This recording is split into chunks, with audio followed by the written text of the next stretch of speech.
DK Rathi online classes में आप सभी का बहुत बहुत स्वागत है। और आज जो हमारी चर्चा का विषय है वो है गुप्त साम्राज्य। मेरा नाम इंजीनियर डीके राठी है और मैं एक लेखक और शिक्षक हूँ। मैं जो भी विषय आप लोगों को ऑनलाइन यूट्यूब के माध्यम से कराता हूँ या ऑफलाइन भी जो मैं क्लासेस लेता हूँ उसके अंदर मैं अपनी इस पुस्तक के माध्यम से ही पढ़ाता हूँ। ये पुस्तक जो है सामान्य अध्ययन की 9th एडिशन ऑनलाइन और ऑफलाइन उपलब्ध है। ऑनलाइन की जो प्रमुख साइट्स हैं अमेज़न जैसे हो गया, फ्लिपकार्ट है, वहाँ पर आपको ऑनलाइन मिलेगा। और ऑफलाइन जो है जहाँ आपकी किताबों की दुकान है वहाँ जाकर आप ये फ़ोटो दिखाकर पूछ सकते हैं, ये मिल जाएगी। इसमें कुल 3300 क्वेश्चन मैंने शामिल करे हैं। 2022 तक जितने भी प्रमुख वनडे एग्ज़ाम हुए हैं उनमें विषयवार जो टॉपिक थे उनको मैंने प्रश्न के रूप में यहाँ पर शामिल किया हुआ है। और चूंकि ये एनसीईआरटी आधारित है इसीलिए आपके लिए ये बहुत ही परीक्षा उपयोगी है। अब आज का जो हमारा विषय है वो है गुप्त वंश के बारे में। अब थोड़ी पृष्ठभूमि में आप लोगों को इसकी चर्चा कर लेता हूँ। इससे पूर्व मैंने आपको पढ़ाया था कुषाण वंश प्रमुख जो था। तो कुषाण वंश का जो प्रसार था वो उत्तर पश्चिम भारत से लेकर और मथुरा तक के क्षेत्र में था। अब गुप्त वंश जो था ये उसके बाद एक बड़े साम्राज्य का स्वामी बना और गुप्त वंश की जो भौगोलिक स्थिति थी वो एक विशाल भूभाग के ऊपर इनका शासन था।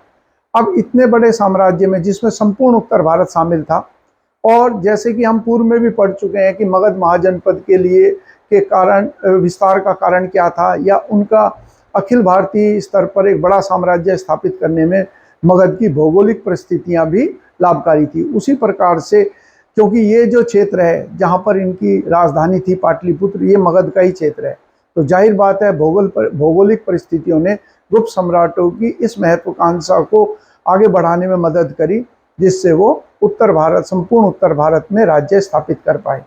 क्योंकि ये उपजाऊ भूमि का क्षेत्र था और साथ ही यहाँ से लौह अयस्क का लाभ भी प्राप्त किया जा सकता था।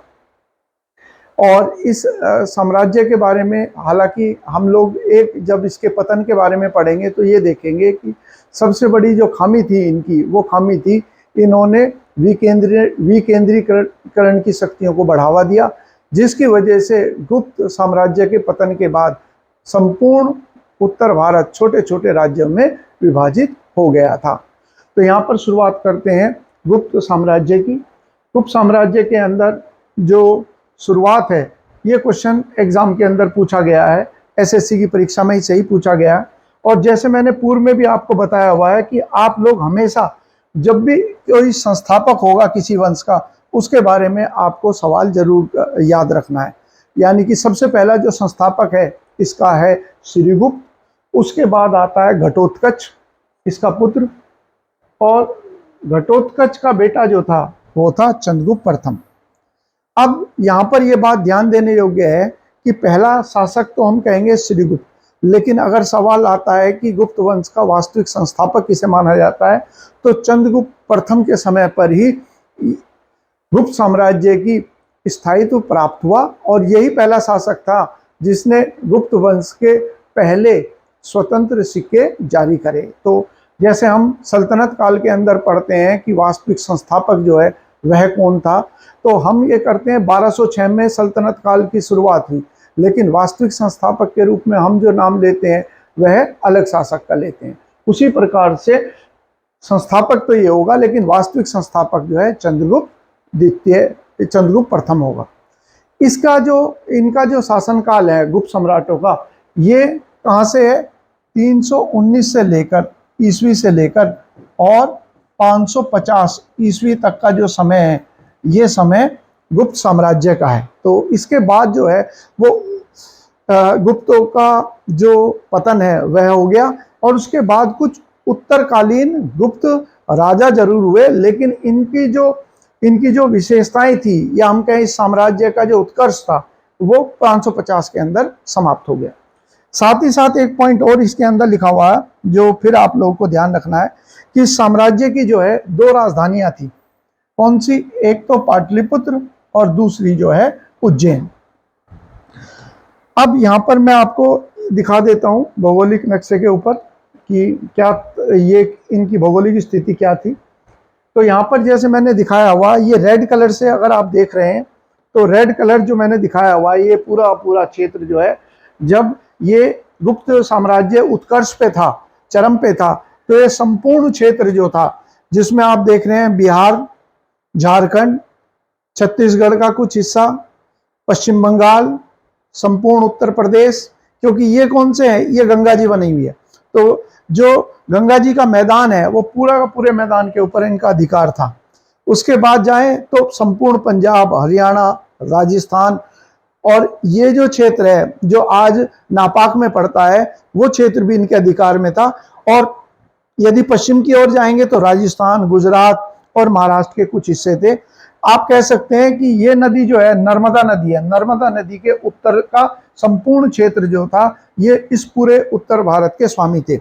और जब मैंने राजधानी बताई है आपको कि राजधानी जो थी इनकी दो थी, एक तो पटना है, तो पटना कहाँ पर पड़ती है, गंगा जी पर, ये हो गया पाटलिपुत्र, और उज्जैन जो है ये पड़ता है मध्य प्रदेश में।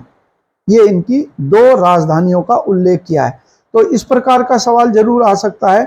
और उज्जैन जो है, उज्जैन जन्म स्थान किसका है, महान साहित्यकार कालिदास का जन्म स्थान उज्जैन है।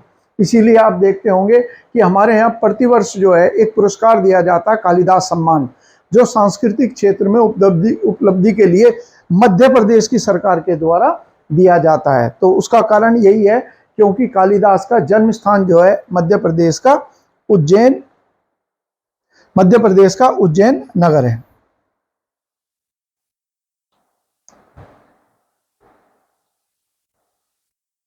वापस आते हैं इसी पे, जहां पॉइंट पे हम पढ़ रहे हैं। चंद्रगुप्त प्रथम जो है इसको माना जाता है वास्तविक संस्थापक। और इससे पूर्व जो मैंने आपको क्लास ली थी तो उसमें बताया था एक संवत की शुरुआत हुई, इसे कहते हैं गुप्त संवत। गुप्त संवत क्यों कहते हैं, क्योंकि चंद्रगुप्त मौर्य ने राज्याधिकार प्राप्त किया या राज्यारोहण किया 319 ईस्वी में, इसीलिए इसको इस नाम से जाना जाता है। और इसने उपाधि जो है अपने विस्तृत क्षेत्र को दर्शाने के अनुरूप ही उसने उपाधि भी ग्रहण करी, महाराजाधिराज की। घटोत्कच जो था, जो इनका पिता था, उसने महाराज की उपाधि ग्रहण करी थी, लेकिन इसने महाराजाधिराज की उपाधि ग्रहण करी। और ये क्वेश्चन जो है यूपी के ARO के परीक्षा में पूछा गया, इसीलिए पूछा जा रहा है क्योंकि वास्तविक संस्थापक है, तो अपनी ख्याति के अनुरूप, अपने क्षेत्रफल के अनुरूप इसने थोड़ी सी बड़ी उपाधि ग्रहण करी महाराजाधिराज की। इसके अलावा गुप्त सम्राट का चंद्रगुप्त प्रथम जो है इसका विवाह हुआ था लिच्छवी राजकुमारी कुमार देवी के साथ। अब हम लिच्छवी वंश के बारे में पहले से पढ़ रहे हैं कि महावीर स्वामी जो है वो भी लिच्छवी राजवंश से संबंधित थे। और साथ ही साथ हमने जब पढ़ा था कि बिंबिसार का जो बेटा था अजातशत्रु, उसने भी वैशाली के लिच्छवी शासकों के साथ लड़ाई लड़ी। तो लिच्छवी जो है ये उत्तर बिहार में वैशाली में स्थित एक प्रमुख क्षेत्र था, राज्य था। और इस संबंध से जब कुमार देवी के साथ चंद्रगुप्त प्रथम का विवाह हुआ तो संभवतः इस संबंध से उसको ख्याति और उसकी ताकत में, शक्ति में वृद्धि हुई, जिसका उल्लेख उसने स्वर्ण मुद्राओं की जो श्रृंखला है वो जारी किया था। तो उसमें कुमार देवी के नाम के सिक्के भी जारी करे, जिसके अंदर इस घटना का हमें उल्लेख मिलता है कि इस विवाह से इसको शासकीय तौर पर काफ़ी मदद मिली। तो एग्जाम में जैसे UPPCS का एग्जाम है उसके अंदर क्वेश्चन आ गया कि पत्नियों के नाम बताओ, तो ज़्यादा नहीं 3 शासकों की जो पत्नियां हैं उनके नाम ही आप लोगों को ध्यान रखना है, जिसमें कुमार देवी इसलिए क्योंकि स्वर्ण मुद्राओं की एक श्रृंखला जो है वो कुमार देवी के नाम से भी चलाई गई थी। सिक्कों पर एक तरफ कुमार देवी और चंद्रगुप्त की आकृति अंकित है। गुप्त संवत, जैसे मैंने कहा, गुप्त संवत की शुरुआत कब हुई, 319 ईस्वी के अंदर, जो हम पहले भी पढ़ चुके हैं। जब मैंने आपको कराया था कुषाण वंश, उसमें हमने पढ़ा था शक संवत जो कि 78 ईस्वी है, विक्रम संवत जो कि 57 ईसा पूर्व है, और एक पढ़ा था हमने गुप्त संवत। इसके अलावा चंद्रगुप्त प्रथम ने सर्वप्रथम सिक्के जारी करे। देखिए इस मामले में कंफ्यूज मत हो, सर्वप्रथम सिक्के जारी करे। सबसे पहले सिक्के तो हमारे यहाँ आहत सिक्के हैं जो 600 ईसा पूर्व में जारी किए गए। एक स्वतंत्र शासक के रूप में सिक्के जारी करने वाला पहला गुप्त सम्राट कौन है, उसमें आता है चंद्रगुप्त प्रथम का नाम। इसके बाद है इसका उत्तराधिकारी। इसका उत्तराधिकारी के रूप में जब हम पढ़ते हैं तो एक शासक का नाम आता है जिसको भारत का नेपोलियन भी कहा जाता है। लेकिन उससे पहले एक और शासक था, काच। अब मैंने काच के बारे में क्यों लिख के दिया है, यूपीएससी के एग्जाम में क्वेश्चन आया जहां उन्होंने गुप्त सम्राटों का क्रम पूछा कि इसको सही क्रम में लगाइए, तो उसमें काच का नाम भी दिया हुआ था। असल में चंद्रगुप्त प्रथम की मृत्यु के बाद काच शासक बना और इसका पता हमें उसके द्वारा जारी करे गए सिक्कों से मिलता है। लेकिन ऐसा प्रतीत होता है कि समुद्रगुप्त ने अपने बड़े भाई को पराजित किया और उसे हटाकर स्वयं सत्ता प्राप्त करी और इस प्रकार से समुद्रगुप्त की राज्यारोहण शुरू हुआ। और समुद्रगुप्त के विषय में सबसे ज्यादा एग्जामों में क्वेश्चन पूछने की संभावना रहती है और पूछे भी जाते हैं। समुद्रगुप्त के बारे में क्या चीजें इंपॉर्टेंट है, थोड़ा सा मैं उसकी पृष्ठभूमि बता देता हूँ। समुद्रगुप्त एक महत्वाकांक्षी और योग्य शासक था और उसने युद्ध के द्वारा और विजय के द्वारा उसने अपने राज्य के विस्तार की नीति को अपनाया। उसके इस संपूर्ण जो विजयों का वर्णन है वो हमें प्राप्त होता है उसके राजकवि हरिसेन के द्वारा। एक संस्कृत भाषा में लिखा गया, लिपिबद्ध किया हुआ एक आलेख है जो कि प्रयागराज में मिलता है, जिसे कहते हैं प्रयाग प्रशस्ति। इस प्रयाग प्रशस्ति के अंदर जो अशोक के स्तंभ के ऊपर लिखी गई है, इस प्रयाग प्रशस्ति में उसके द्वारा विजित किए गए वंश और क्षेत्रों का वर्णन है। और यहाँ हम एक चीज को और बताते चलें कि समुद्रगुप्त को एक साम्राज्यवादी कहा जाता है, इसीलिए क्योंकि उसने अलग अलग क्षेत्रों को जीतने के लिए भिन्न भिन्न नीतियों को अपनाया। जैसे उत्तर भारत के जो क्षेत्र थे, खास तौर से जो गंगा जमुना द्वाब था, वहां के दूसरे राज्यों को उसने बलपूर्वक सम्मिलित करने की नीति का अनुसरण करा। इसके बाद उसने अपना ध्यान केंद्रित करा मध्य भारत के वन क्षेत्रों की ओर, जिसको अतवी राज्य के नाम से जाना गया। वहां के कबीलाई शासकों को उसने पराजित किया और उन्होंने समुद्रगुप्त की दास्ता को स्वीकार करा। अब मध्य भारत की जो जीत थी वो किस लिए इंपॉर्टेंट थी? जो मध्य प्रदेश का क्षेत्र कहलाता है, छत्तीसगढ़ का क्षेत्र, उसके पीछे कारण संभवतः ये था कि दक्षिण भारत की जो विजय अभियान है जिसे समुद्रगुप्त ने मध्य भारत को जीतने के बाद शुरू किया, उसका मार्ग जो है इसी मध्य भारत के वन क्षेत्र से होकर गुजरता था। और जब समुद्रगुप्त ने मध्य भारत को जीत लिया, तब उसने अपना दक्षिण भारत की ओर ध्यान केंद्रित कर दक्षिण की ओर कूच किया और पूर्वी तट को जीतते हुए उसने 12 शासकों को पराजित किया और कांचीपुरम तक अपने विजय अभियान को चलाया। यहाँ पर पॉइंट मैं आपको बता देता हूँ, जैसे मैं ये बात बता रहा हूँ आपको, तो मैंने ये बात बताया कि पहले तो ये दुआब का क्षेत्र था। अब इन क्षेत्रों को तो उसने बलपूर्वक जीतकर बलपूर्वक अपने राज्य में सम्मिलित कर दिया। ये जो क्षेत्र थे दूसरे वाले, कौन से? ये वाले जो मध्य प्रदेश के थे या छत्तीसगढ़ और ओडिशा के क्षेत्र के कुछ क्षेत्रों में थे, तो यहाँ के शासकों ने को उसने पराजित किया और उन्होंने भी दास्ता स्वीकार कर ली, यानी कि इन क्षेत्रों के अंदर भी। और इन्होंने जब दास्ता स्वीकार करी तो इन्होंने जो समुद्रगुप्त है उसको उपहार देना, कर देना और सैन्य मदद देने में सहमति जताई। उसके बाद दक्षिण भारत की ओर उसने कूच किया। ये दक्षिण भारत जो है, ये क्षेत्र जो हमारा है, यहाँ पर उसने पूर्वी तट को जीतते हुए और चेन्नई के पास जो कांचीपुरम है उस पूरे क्षेत्र को समुद्रगुप्त ने जीता। और दक्षिण भारत के लिए, इस क्षेत्र के लिए उसने अलग नीति अपनाया। उसने इन क्षेत्र के शासकों को, जिन 12 शासकों को उसने पराजित किया, इन्हें बलपूर्वक सम्मिलित करने के बजाय उसने उन शासकों को उनका शासन वापस सौंप दिया। इसके पीछे कारण यह था कि समुद्रगुप्त इस चीज से भली भांति परिचित था कि जब वो उत्तर भारत लौट जाएगा तो इस क्षेत्र पर, दक्षिण के क्षेत्र पर प्रत्यक्ष प्रशासनिक नियंत्रण करना असंभव होगा। इसीलिए जब यहाँ के शासकों को उसने शासन सौंपा और उन्होंने उपहार देना, समुद्रगुप्त की अधीनता स्वीकार करना और टैक्स देने की सहमति जताई तो उन्हें इनको राज्य को सौंप दिया गया। तो इसलिए हम कह रहे हैं कि समुद्रगुप्त जो है एक साम्राज्यवादी था और उसे इसी युद्ध क्षेत्र के युद्ध की विजय के कारण ही उसे उपनाम जो है भारत का नेपोलियन रखा गया। अब हम इनके बारे में पढ़ लेते हैं। एसएससी के एग्जाम में भी क्वेश्चन है इससे जुड़े हुए और दूसरी परीक्षाओं में भी इससे जुड़े हुए सवाल आते हैं, तो इसलिए इंपॉर्टेंट है एक एक पॉइंट। और समुद्रगुप्त जो है ना केवल युद्ध विजय के लिए जाना जाता है वरन वह कला और विद्वानों को संरक्षण देने के मामले में भी एक विद्वान सिद्ध होता है। और साथ साथ स्वयं वो कई कला जो उदाहरण के तौर पर वाद्य यंत्र है वीणा, उसमें भी पारंगत था। कविताओं के लेखन का श्रेय भी उसे दिया जाता है, इसीलिए उसका एक उपाधि जो है कविराज की है। तो उसने प्रत्येक क्षेत्र के अंदर उपलब्धियां प्राप्त की हैं। उसी संदर्भ के अंदर एक एक करके हम पढ़ते हैं। सबसे पहले तो किसने उसको कहा कि वो भारत का नेपोलियन है? ये क्वेश्चन जो है उत्तर प्रदेश लोक सेवा आयोग पीसीएस का है।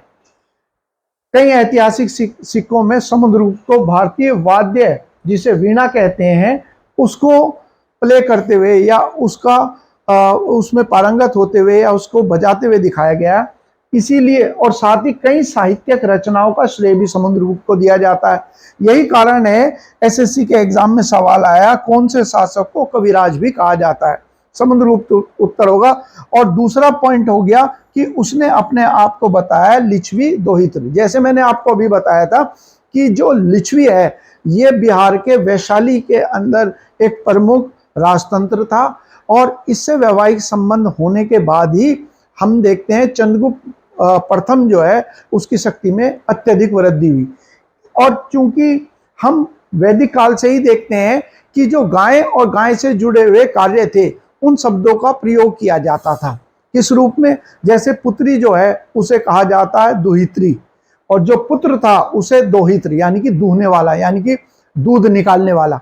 तो इसने भी खुद को क्या करा कि लिच्छवी का दुहित्र है, क्योंकि इसकी माता जो थी कुमार देवी वो किस राजवंश से संबंधित थी? लिच्छवी राजवंश से। तो यह भी पॉइंट हमें ध्यान रखना है। अगला पॉइंट आ गया इसके बाद कि समुद्रगुप्त ने उत्तर से दक्षिण क्षेत्र तक को विजित किया। जैसे मैंने आपको अभी बताया था कि चित्र में भी दिखाया था, उत्तर भारत के क्षेत्र से लेकर दक्षिण तक के क्षेत्र को विजित किया। और इसकी विजयों का इनका उल्लेख हमें या इसका विवरण हमें कहाँ प्राप्त होता है? मैंने बताया इसका विवरण जो है संस्कृत भाषा में लिपिबद्ध किया गया है उसके राजकवि हरिसेन के द्वारा। और वो किस जगह पर? ये आलेख हमें कहाँ पर मिलता है? ये हमें मिलता है अशोक के स्तंभ में प्रयागराज में, जिसे कहते हैं प्रयाग प्रशस्ति। प्रयाग प्रशस्ति के बारे में जो पॉइंट है इसमें यूपीएससी में क्वेश्चन आ गया। ये ब्राह्मी लिपि में और भाषा कौन सी है? भाषा जो है वो है संस्कृत। इसे आप ध्यान रखिए कि गुप्त काल के युग में जो साहित्य हमें प्राप्त हुआ है उसमें भाषा जो है वो संस्कृत में ही लिखा गया है। रचनाएं प्रमुख जितनी भी मिली है वो संस्कृत भाषा में लिखी गई। इसीलिए लिपि तो ब्राह्मी है लेकिन भाषा क्या है? ये लिखा हुआ है, इसकी भाषा जो है संस्कृत है। इंपॉर्टेंट मैंने आपको जब भी बताया था कि जब हमने मौर्य काल के बारे में पढ़ा था, जब सीडीएस में क्वेश्चन आया प्रयाग प्रशस्ति का संबंध किससे है। इसके बाद जो है अगला बिंदु यहाँ पर, अब ये सारे के सारे जो पॉइंट होंगे जैसे राजाओं के नाम है वह भी एग्जाम में पूछा गया है और एसएससी के एग्जाम में पूछा गया, तो उन्हें आप लोग ध्यान रखिए। और इसमें और भी कई सारे पॉइंट है खास तौर से उसके विजय अभियानों के, उनको मैं बताता हुआ चलूंगा। जैसे यहाँ पर लिखा विजय अभियान, उत्तर भारत के अभियान। जैसे मैंने कहा संपूर्ण उत्तर भारत के जो दूसरे राज्य थे उनको बलपूर्वक सम्मिलित करने की नीति को उसने अपनाया था। उसी के अंतर्गत लिखा गया है उत्तर भारत के 9 राजाओं का जिक्र किया गया है जिन्हें उसने पराजित करके अपने साम्राज्य में मिला लिया था। यानी कि जो क्षेत्र उसके अधिकार वाले राज्य के निकटवर्ती थे तो वहां प्रत्यक्ष प्रशासनिक नियंत्रण संभव था, इसीलिए उनको सीधे अधिग्रहण कर लिया गया। इसमें कुछ राजाओं के नाम है, वो हमारे लिए इतने इंपॉर्टेंट नहीं है, इसको नाम क्या दिया गया? तो हमारा उत्तर होगा, इन विजय अभियानों को जो उत्तर भारत में चलाए गए, इनको नाम दिया गया दिग्विजय। दिग्विजय का मतलब हो गया ऐसे क्षेत्र जिनका अधिग्रहण कर लिया गया, वो दिग्विजय कहलाए गए। दक्षिण भारत के अंदर उसने अभियान जो चलाए, इनका मैंने अभी जिक्र किया था कि दक्षिण भारत के अंदर उसने पूर्वी तट को जीतते हुए 12 शासकों को पराजित किया और बाद में उनको राज्य उनको वापस सौंप दिया, और बदले में इन शासकों ने समुद्रगुप्त की अधीनता स्वीकार करते हुए उपहार और कर या टैक्स देने में सहमति जता दी। इन विजयों को क्या कहा गया? देखिए, तो धर्म विजय। धर्म विजय का तात्पर्य हो गया कि ऐसे विजय जिसमें राजाओं को हराकर उनको शासन वापस सौंप दिया गया। इसमें कुछ के नाम दे रखे हैं। ये उत्तर प्रदेश लोक सेवा आयोग के अंदर इस संदर्भ का क्वेश्चन आया हुआ है, तो मैंने ये पॉइंट दे रखे हैं जिनमें राजाओं के नाम। आप चाहेंगे जैसे आपका जो एग्जाम की आप तैयारी कर रहे हो उसी हिसाब से आप इनको देख लेना। इसके बाद आ गया यह भी जाने, यहाँ पर पॉइंट दे दिया कि दरबार में जो प्रमुख विद्वान थे उन विद्वानों के नाम दे दिए, और साथ ही साथ समुद्रगुप्त की पत्नी का नाम दे दिया। जैसे मैंने कहा, आप लोगों को जो पत्नी है उनमें कुछ पत्नियों के नाम याद करने हैं। जैसे कुमार देवी जो है चंद्रगुप्त प्रथम की थी, और दत्ता देवी समुद्रगुप्त की दूसरी। 3 ही मैंने कहा आपको याद करने हैं। तीसरा जो शासक होगा कुमारगुप्त प्रथम, उसकी पत्नी का नाम याद करना। इसके अलावा इसी समय पर श्रीलंका के जो शासक था मेघवन, उत्तर प्रदेश लोक सेवा आयोग का सवाल है, क्योंकि श्रीलंका में बौद्ध मत अनुयायी बहुसंख्यक है, इसीलिए भगवान बुद्ध की जो जहाँ ज्ञान प्राप्त किया बोध गया में, वहाँ पर इन्होंने विहार स्थापित करने पे, देखिए विहार का मतलब हो गया वो स्थान जहाँ बौद्ध भिक्षु निवास करते हैं। तो बौद्ध धर्म के प्रति अपने समर्पण को दर्शाने के लिए बोध गया में विहार के निर्माण की अनुमति प्राप्त करी। अब यहाँ एक पॉइंट और आप ध्यान रखिए कि जो समुद्रगुप्त है, समुद्रगुप्त जब अपने विजय अभियानों को संपन्न करता था तो उसके बदले में वह यज्ञ कराता था, और उसमें से एक यज्ञ जो है वो है अश्वमेध यज्ञ। अश्वमेध यज्ञ का आयोजन जीत की खुशी में कराया जाता था।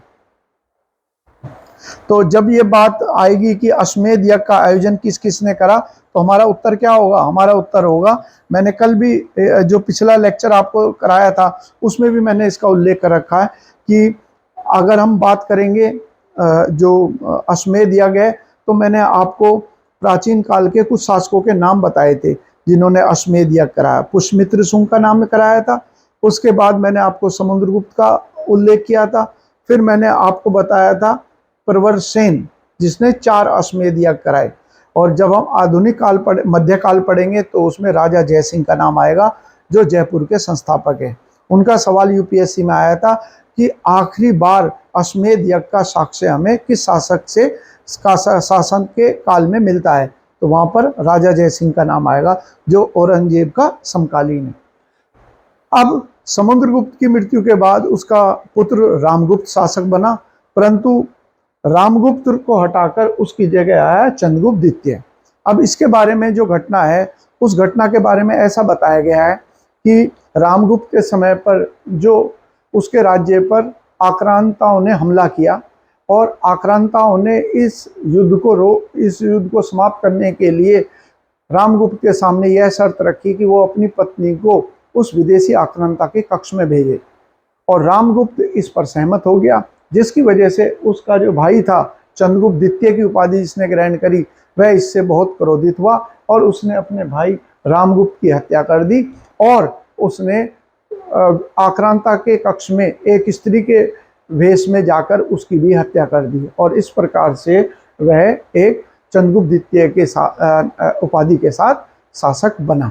अब यहाँ पर कई सारे पॉइंट जो है चंद्रगुप्त द्वितीय के बारे में महत्वपूर्ण होंगे, और ये जो कहानी है जो मैंने आपको बताई, ये एक पुस्तक है जिसका नाम है देवी चंद्रगुप्तम, जो विशाख दत्त ने लिखी। अब गुप्त काल को क्योंकि हम इतिहास के अंदर साहित्य के क्षेत्र में, कला के क्षेत्र में, वास्तुकला के क्षेत्र में कहते हैं स्वर्णिम काल, तो इसका जिक्र आएगा विशाखा दत्ता की जो 2 पुस्तकें हैं उनके बारे में हम पढ़ेंगे। फिलहाल ये पुस्तक है, इस पुस्तक के अंदर उस कहानी का उल्लेख है जो मैंने आपको अभी बताया। अब ये जो चंद्रगुप्त द्वितीय है, यह भी एक शक्तिशाली सम्राट था और इसके बारे में कई सारे पॉइंट इंपॉर्टेंट हैं। जैसे उदाहरण के तौर पर पहला गुप्त सम्राट कौन सा था जिसने विक्रमादित्य की उपाधि धारण करी। अब विक्रमादित्य जो है हमारे यहाँ उस शासक को कहा गया है जो एक न्यायप्रिय शासक था, और कोई भी शक्तिशाली सम्राट जो है जब विक्रमादित्य की उपाधि धारण करता था तो वो अपनी उसी क्षमता को दर्शाने का प्रयास करता था। तो शक्तिशाली सम्राट जो है विक्रमादित्य की उपाधि धारण करते थे।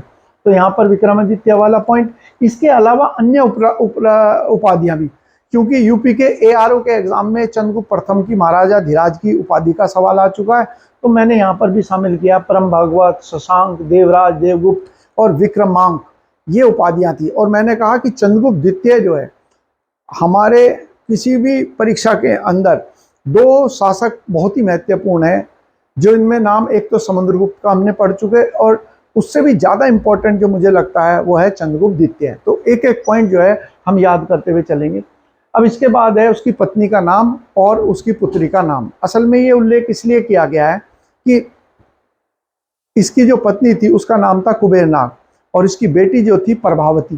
प्रभावती का विवाह हुआ था बरार, जो क्षेत्र पड़ता है महाराष्ट्र का और निकटवर्ती मध्य प्रदेश का, उस के शासक के साथ में इसका विवाह हुआ था, जिसका नाम संभवतः गृहवर्मन रुद्रसेन, रुद्रसेन लिखा हुआ है। रुद्रसेन के साथ विवाह हुआ, और जब रुद्रसेन की मृत्यु हो गई तो उसके बाद प्रभावती गुप्ता अपने अवयस्क बेटे की संरक्षक बनकर शासन संभालने लगी।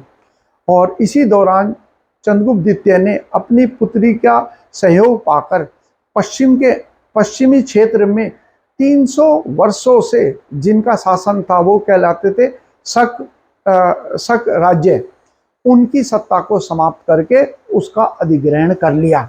तो यहाँ पर पॉइंट आएगा, शक क्षत्रपों को पराजित किया। और ये कहाँ पर उल्लेख मैं कर रहा हूँ, ये मैं आपको दिखा देता हूँ। ये जो क्षेत्र है, ये पूरा क्षेत्र जो था जिसमें गुजरात और मालवा का क्षेत्र है, यहाँ पर शक क्षत्रपों का राज था। मैंने, आप इससे पहली वीडियो अगर देखोगे जिसमें लिखा मौर्य काल के बाद से और गुप्त काल से पहले तक की जो मैंने राजनीतिक इतिहास है उसके अंदर शक क्षत्रपों का जिक्र किया हुआ। ये क्षत्रप उपाधि थी जो शक शासक ग्रहण करते थे। और ये जो वाकाटक है, ये वाकाटक जो वंश है, ये मैंने बताया महाराष्ट्र में जहाँ नागपुर है और ये क्षेत्र। और चंद्रगुप्त द्वितीय का शासन कहाँ पर था, ये क्षेत्र हो गया, राजधानी होगी पाटलिपुत्र। तो जब इसकी बेटी ने चंद्रगुप्त द्वितीय की मदद करी तो इन संयुक्त सेनाओं ने मिलकर शक क्षत्रपों को पराजित किया और इस प्रकार से इस क्षेत्र को अपने राज्य का हिस्सा बना लिया। जिसकी वजह से जब मैं आपको यहाँ पर गुप्त राज्य के बारे में सीमाएं बताई थी मैंने आपको, तो मैंने यहाँ पर क्या सीमा बना रखी है, ये रेड कलर की जो डॉटेड लाइंस हैं, ये जो लाइन है, ये सारा का सारा जो है गुप्त साम्राज्य का हिस्सा है। तो इस घटना के बाद ही ये हिस्सा जो है गुप्त साम्राज्य का हिस्सा बना था। वापस करते हैं। गुप्त काल में एक चीनी यात्री भारत की यात्रा पर आया जिसने अपना वृतांत जो है किस रूप में लिखा, यूपीपीसीएस का क्वेश्चन है। इसके वृतांत को कहते हैं फा क्यों की, और चीनी यात्री का नाम क्या है, फाइयान। तो एक तो इस क्वेश्चन आएगा फाइयान किसके शासनकाल में भारत आया और उसने कौन सी पुस्तक की रचना करी। तीसरा सवाल है कि चंद्रगुप्त मौर्य जो है, चंद्रगुप्त द्वितीय जो है, इसके दरबार में 9 विद्वान वास करते थे क्योंकि ये विद्वानों का संरक्षक था। उन 9 विद्वानों के नाम आप लोग अगर याद कर लेंगे तो बहुत ही अच्छा होगा। अन्यथा कुछ जो प्रमुख है, शुरुआत ऐसे करें जो प्रमुख है। जैसे आप जानते हो कालिदास का नाम, ये इंपॉर्टेंट है। इसके अलावा धन्वंतरी, आज आप देखोगे तो बहुत सारे हमारे शहर में भी बहुत सारे जो नर्सिंग होम है वह धन्वंतरी के नाम से है। और साथ ही साथ हम ये भी पढ़ेंगे कि मोदी सरकार ने 2017 में निर्णय लिया था एक दिवस मनाने का, और वो कहलाता है आयुर्वेद दिवस। तो आयुर्वेद दिवस जो है धनतेरस के दिन मनाया जाता है। किस उपलक्ष्य में, क्योंकि धन्वंतरी का जो जन्म दिवस है वह धनतेरस के दिन होता है। इसके अलावा एक नाम आएगा वारामिहिर। बाकी जितने हैं, जैसे हमने देखें कि व्याकरणचारी का नाम दे रखा है, वह भी अगर आप याद कर सकें तो उसका भी नाम आप ध्यान रख लेना। फिर आ गया न्याय का जनक दिगनाग जो है, वो भी, उसको भी किसका संरक्षण प्राप्त था? चंद्रगुप्त द्वितीय का संरक्षण प्राप्त था। जैसे मनुस्मृति जो है विधि के ऊपर सबसे प्रामाणिक पुस्तक मानी जाती है, इसके अलावा दिगनग जो है ये भी एक विधि से संबंधित प्रमुख पुस्तक है। जैसे हमने पढ़ा कि नौरत्न थे चंद्रगुप्त द्वितीय के दरबार में, वैसे ही नौरत्न जो थे वो अकबर के दरबार में भी थे, जिनके बारे में पढ़ेंगे। और ये जो हम दरबार में विद्वानों की सूची पढ़ते हैं तो उसमें एक चीज और देख लीजिए, मैंने यहाँ पर जो दे रखी है, ये एक तो नौरत्न, तो नौरत्न का संबंध जो है, एक तो आ गया जो हम पढ़ रहे हैं चंद्रगुप्त द्वितीय, और एक आ गया अकबर। फिर आते हैं और विद्वान जिनके दरबारों में थे, उनके बारे में बता देता हूं। एक नाम आता है अष्टदिग्गज।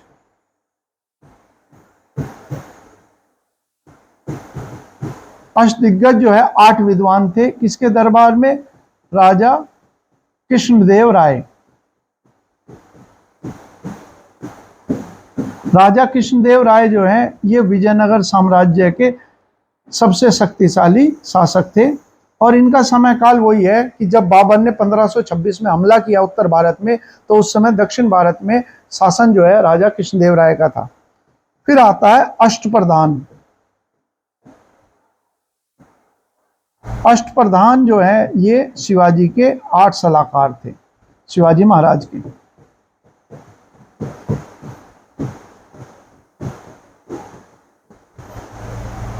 ठीक है, यही मैंने वहां पर जिक्र किया हुआ है। इस तरीके से अगर आप याद करते हुए चलेंगे तो आसानी होगी चीजों को लंबे समय तक याद रखने में और समझने में।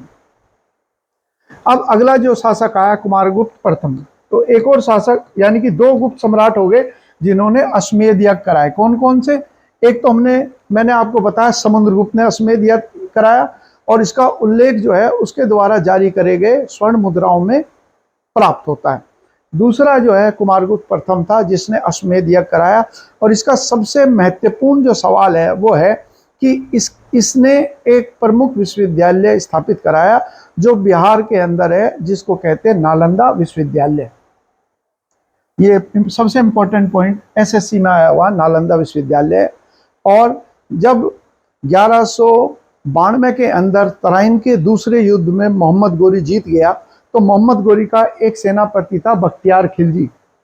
इसने पूरब की ओर, यानी कि दिल्ली से पूरब की ओर जाते हुए बिहार में जो प्रमुख विश्वविद्यालय थे उन विश्वविद्यालयों को इसने नष्ट किया, और उनमें से एक विश्वविद्यालय जो है वो था नालंदा विश्वविद्यालय। और नालंदा विश्वविद्यालय ही वो जगह है जहां पर दुनिया भर से विद्यार्थी आते थे पंथ निरपेक्ष अध्ययन के लिए और बौद्ध धर्म के अध्ययन के लिए। इसीलिए ह्वेनसांग जो है यहाँ पर जब आया तो वो 1.5 वर्ष तक उसने अपना समय बौद्ध धर्म के साहित्य का अध्ययन के लिए नालंदा विश्वविद्यालय में ही बिताया था। ह्वेनसांग हर्षवर्धन के समय काल पर आया था। तो ये नालंदा विश्वविद्यालय इतना महत्वपूर्ण है कि 2014 में ये निर्णय लिया गया कि इसको स्थापित कर दिया गया। हालांकि निर्णय तो पहले ही ले लिया गया था, लेकिन 2014 में आधुनिक नालंदा में भी एक विश्वविद्यालय की स्थापना करी गई, जिसके पहले कुलपति जो है वो बनाए गए थे अमात्य सेन, जो एकमात्र भारतीय हैं जिन्होंने अर्थशास्त्र के क्षेत्र में नोबेल पुरस्कार जीता है। इसके बाद कुमारगुप्त के समय पर एक घटनाएं जो शुरू होगी, यहां से हम देखते हैं कि गुप्त काल के पतन की शुरुआत हुई। कैसे? कि इस समय के ऊपर उत्तर पश्चिम की दिशा में भारत पर हुणों का हमला शुरू हो गया, और हुणों के हमले के समय पर कुमारगुप्त प्रथम ने अपने राजकुमार, अपने बेटे स्कंदगुप्त को उनका सामना करने में भेजा, और स्कंदगुप्त उन्हें हराने में सफल रहा। लेकिन सीमाओं पर लगातार हुणों के हमलों ने संभवतः गुप्त साम्राज्य को कमजोर बना दिया था, क्योंकि बाद में हम देखते हैं कि 550 जब गुप्तों का पतन हो गया 550 ईस्वी में, तो मालवा और गुजरात के क्षेत्र, मालवा, गुजरात, राजस्थान के और पंजाब के क्षेत्र में हुणों का शासन था। तो संभवतः इन हमलों ने गुप्त वंश को कमजोर बना दिया होगा। अगला इंपॉर्टेंट पॉइंट जो है वो आ गया स्कंदगुप्त। स्कंदगुप्त के बारे में जो आपको पॉइंट पढ़ना है वो यही है कि इसके बारे में कानपुर में एक अभिलेख मिला है जिसमें उसने वर्णन किया है कि उसके द्वारा किसे हराया गया, हुणों को पराजित किया गया, जो विदेशी आक्रांता उत्तर पश्चिम की दिशा से भारत पर हमले कर रहे थे उनको। और ये कहाँ पर है तो हम कहेंगे, और यूपी के में होने के कारण जो है यूपी की परीक्षाओं के लिए महत्वपूर्ण होगा। एक तो भीतरी अपलेख का संबंध स्कंदगुप्त से है, ये ध्यान रखना है, और दूसरा ये कहाँ पर स्थित है ये ध्यान रखना है। हुण चीन प्रजाति के थे जिन्होंने भारत पर हमले करे और बाद में इन्होंने सत्ता स्थापित करी, और इनका जो संस्थापक है उन संस्थापक में क्या है, वो तो है तोरमन। तोरमन का बेटा था मिहिरकुल, जो एक अताताई यानी कि एक ऐसा शासक था जिसने अपने लोगों पर बहुत ज्यादा जुल्म ढाए, तो इसीलिए इसको भारत का अतीला, मिहिरकुल जो है भारत का अतीला कहा जाता है। अतीला कौन था? चंगेज खान का वो वंशज था जिसने रोम तक हमले करे और अपने नृशंस व्यवहार के कारण, अपनी बर्बरता के कारण बहुत ही ज्यादा इसकी दहशत थी। वैसे ही मिहिरकुल के बारे में भी कहा गया कि ये भी अपनी प्रजा पर, अपने दुश्मनों पर जबरदस्त जुल्म ढाता था, इसीलिए मिहिरकुल को कहा गया भारत का अतीला। यहाँ पर मैं लिख देता हूँ, भारत का अतीला कहा जाता। इसके बाद, और इसने भी विक्रमादित्य की उपाधि धारण करी। देख रहे हैं हम, ये क्वेश्चन जो है इतना इंपॉर्टेंट नहीं है, लेकिन फिर भी ध्यान रखना जरूर चाहिए, क्योंकि ज्यादातर विक्रमादित्य का सवाल जो है चंद्रगुप्त द्वितीय का ही आता है। पर यदि ये सवाल आने लगे कौन कौन से शासकों ने विक्रमादित्य की उपाधि धारण करी, तो हमारा उत्तर जो है वो होगा इस स्कंदगुप्त ने भी विक्रमादित्य की उपाधि धारण करी। और जैसे मैंने कहा, इन राज्य का जो पतन है उसके कई सारे कारण थे, जिसमें से एक कारण तो संभवतः विदेशी हमलों ने इसके जो नींव थी उसे कमजोर करना शुरू कर दिया था। उसके बाद अनेक शासक आए, उनके बारे में कोई सवाल नहीं है, एग्जाम के अंदर नहीं पूछा जाएगा। बस एक ये पॉइंट मैं बता देता हूं, जैसे एक शासक था भानुगुप्त। भानुगुप्त के समय पर क्या है, इसका जो सेनापति था जब युद्ध में मारा गया तो उसकी पत्नी ने सती हुई, यानी कि उसने जलती हुई चिता पे स्वयं को जला दिया। और ये साक्ष्य हमें मिलता है एरन, कौन सा समय, 510 ईस्वी, और ये कहाँ पर एरन पड़ता है, मध्य प्रदेश। बस ये पॉइंट है, और कुछ हमें करने की जरूरत नहीं, ना इनके बारे में कोई सवाल जो है एग्जाम के अंदर पूछा जाता है। अब जो मैंने पूर्व में जिक्र किया था थोड़ा सा, ये कहा था कि गुप्त काल जो है वो हमारे यहाँ पर कहा जाता है स्वर्णिम काल, स्वर्णिम युग, शास्त्रीय युग या पेरिक्लीन युग। पेरिक्लीन युग क्यों कहते हैं, तो पेरिक्लीन जो है वो यूनान के अंदर, जब पेरिक्लीन का शासन था तो उस समय पर साहित्यिक प्रगति हुई। उसी साहित्यिक प्रगति की तुलना जो है हम देखते हैं गुप्त काल में हुई, इसीलिए इसे पेरिक्लिन युग भी कहते हैं। शास्त्रीय युग क्योंकि हमारे यहाँ बहुत सारी पुस्तकों की रचना की गई, वो ऐसी साहित्य है जो साहित्य का अनुसरण आधुनिक युग के अंदर न केवल भारतीय वरन विदेशी भी करते हैं। जैसे कालिदास के लिखे गए नाटक हैं जिसके अंदर अभिज्ञान शकुंतलम का नाम है, इस कारण से इसको इस नाम से जाना गया। नए मापदंड स्थापित करें, और ये भी ध्यान रखना कि इस साहित्य के अंदर जो भाषा है वो कौन सी इस्तेमाल हो रही थी, संस्कृत। ठीक है, तो संभ्रांत वन के लोग जो है संस्कृत भाषा का ही उपयोग करते थे।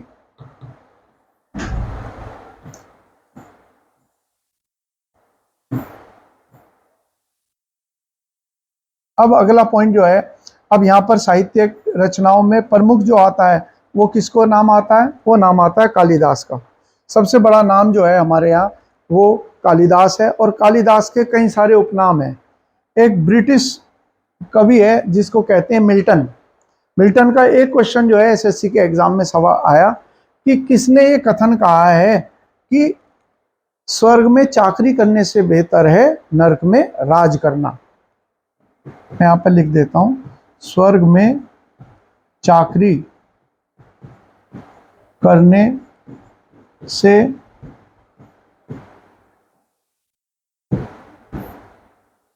बेहतर है नरक में शासन करना। ये क्वेश्चन आया था, क्यों पूछा गया मैं नहीं जानता। ठीक है, it's better to rule in hell rather than serve in heaven, ये कथन है।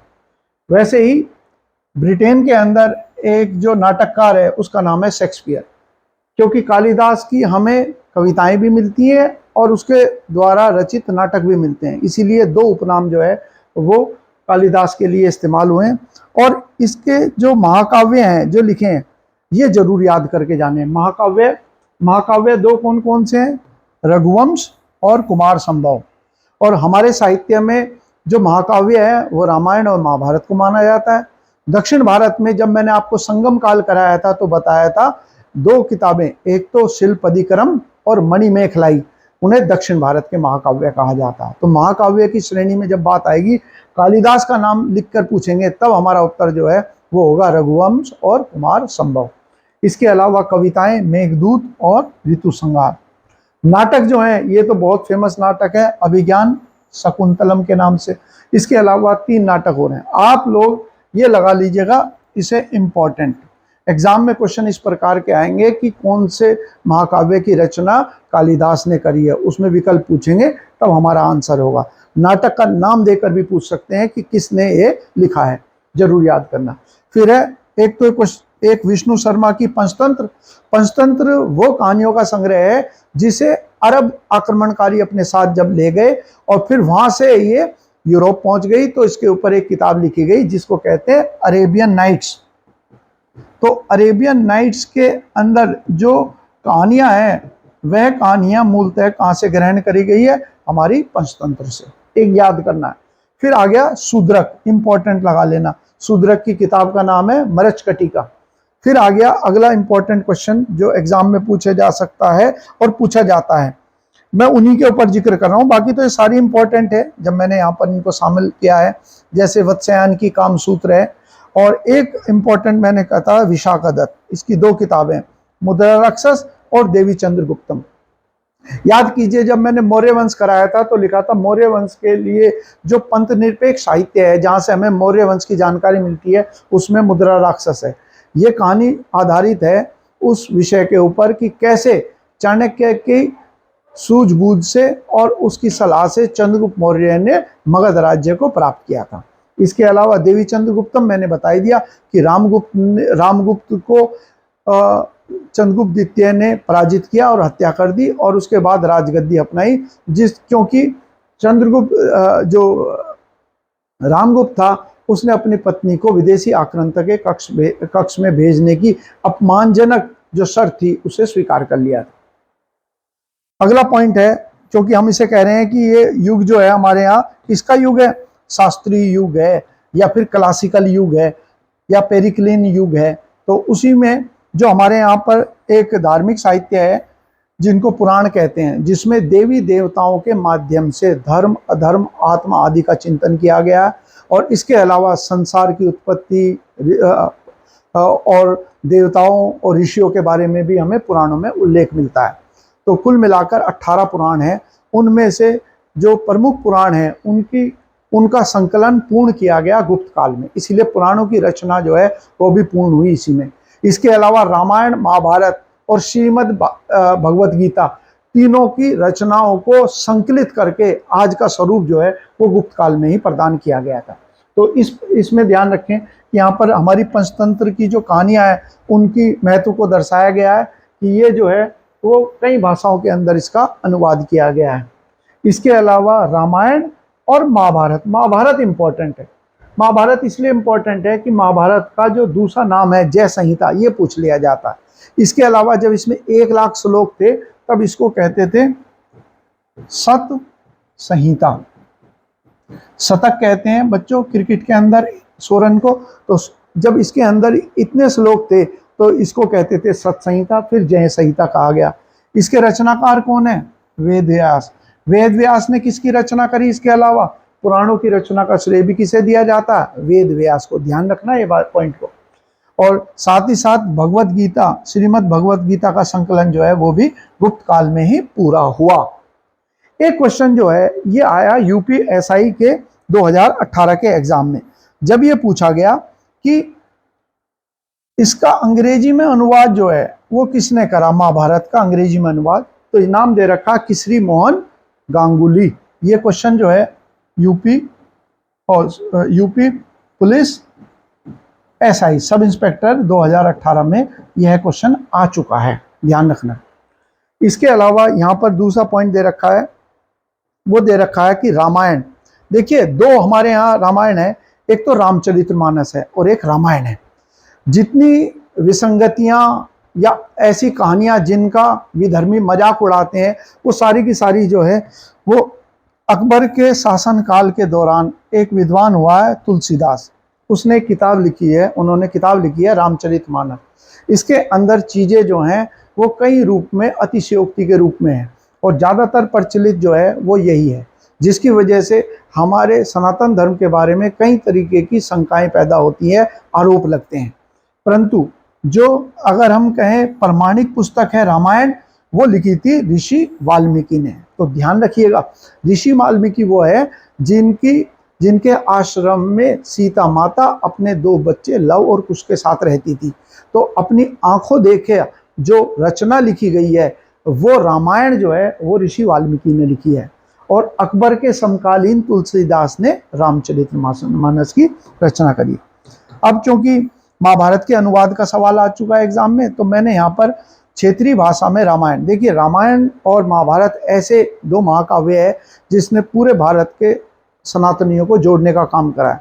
तमिलनाडु तक रामायण और दिवाली का आयोजन किया जाता है, बंगाल में किया जाता है, असम में किया जाता है, पंजाब और हिमाचल प्रदेश में किया जाता है। तो रामायण का अनुवाद सबसे इम्पोर्टेंट क्या है, तमिल का है, क्योंकि तमिल भाषा जो है ये हमारे यहाँ शास्त्रीय भाषा का दर्जा प्राप्त कुछ भाषाओं में से एक है।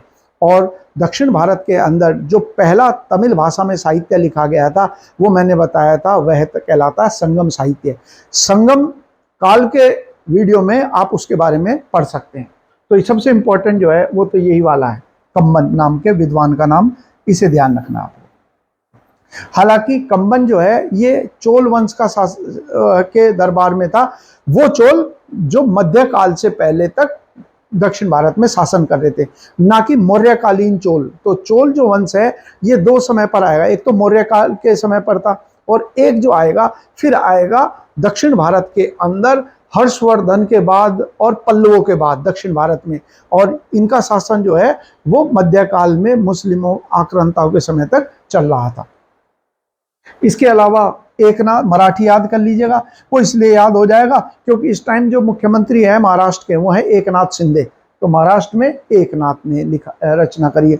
ये भी एक महान संत हुए हैं महाराष्ट्र के अंदर।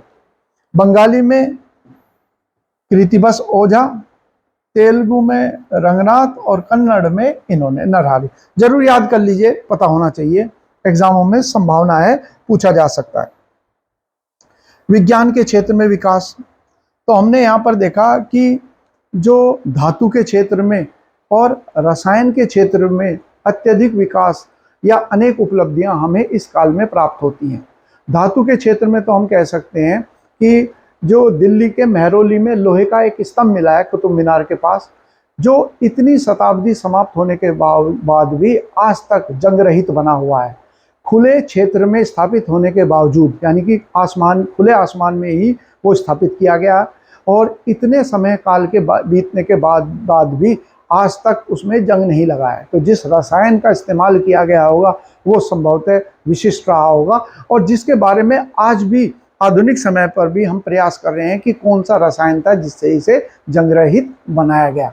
IIT रुड़की के वैज्ञानिक भी उसका अध्ययन कर रहे हैं कि किस प्रकार से या कैसा रसायन है जो इतने समय पूर्व तक भी उसे जंग रहित बनाए हुए हैं। इसके अलावा अजंता की गुफाओं में जो चित्रकारी है वो चित्रकारी प्राकृतिक पक्के रंगों से की गई है और वो रंग आज तक भी ज्यों के त्यों ही बने हुए। इसके अलावा बिहार में भगवान बुद्ध की एक विशाल तांबे की मूर्ति मिली है जो उस समय पर धातु उद्योग के विकास को दर्शाती है। तो महरौली का सवाल आ जाता है। महरौली में जो स्तंभ मिला है लोहे का वो किसी विक्रमादित्य नाम के शासक का वर्णन करता है जिसने उसे स्थापित किया। तो अधिकांश विद्वान इस बात को लेकर एक मत है कि संभवतः ये चंद्रगुप्त द्वितीय रहा होगा, गुप्त सम्राट जिसने इसे स्थापित करा। यहाँ पर पॉइंट हो गया चंद्रगुप्त आदि का। फिर आ गया इस समय पर जो प्रमुख विद्वान थे भारत में उनके नाम कौन कौन से, पहला नाम जो आता है वो आता है आर्यभट्ट। आर्यभट्ट जो है इनका जन्म जो है बिहार में हुआ, और ये एक खगोलविद और गणितज्ञ थे, यानी कि मैथमेटिशियन भी थे और एस्ट्रोनॉमर भी थे। इन्होंने ही शून्य की अवधारणा दी, और इन्होंने ही दशमलव पद्धति की शुरुआत का श्रेय भी इन्हें जाता है।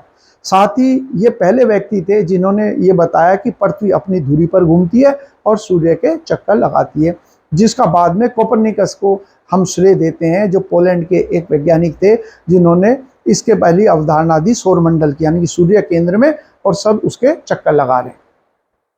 तो यहाँ पर यूपी कांस्टेबल के एग्जाम में क्वेश्चन आया कि मूलतः वो कौन थे। हमने कहा वो गणित के क्षेत्र में भी उनकी उपलब्धि है और खगोल शास्त्र में भी। तो मूलतः वो एक खगोलविद थी जिनकी रुचि गणित में भी थी, जिसके लिए उन्हें जीरो और पाई और साथ ही साथ दशमलव पद्धति की खोज का श्रेय दिया जाता है।